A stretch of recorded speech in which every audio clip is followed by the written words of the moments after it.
Shri Swami Samarth Shri Gurudev Datta. 22 August लागणार आहे अमावस्या. शुक्रवार येत आहे. अमावस्या चालू होणार आहे सकाळी 11:58. ती दुसऱ्या दिवशी शनिवारी 11:37 संपणार आहे. म्हणजे ही अमावस्या 2 दिवसाची असणार आहे.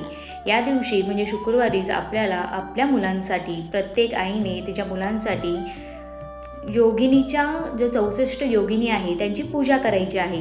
तर ती पूजा कशी करायची आहे याचा लॉंग व्हिडिओ तर माझा येईलच, पण ती पूजा तुम्ही नक्की करा, जेणेकरून आपल्या मुलाची प्रगती होते, आपल्या मुलाच्या बुद्धीमध्ये वाढ होते, त्याच्या मार्गात जर काही अडथळे असतील तर ते दूर होतात.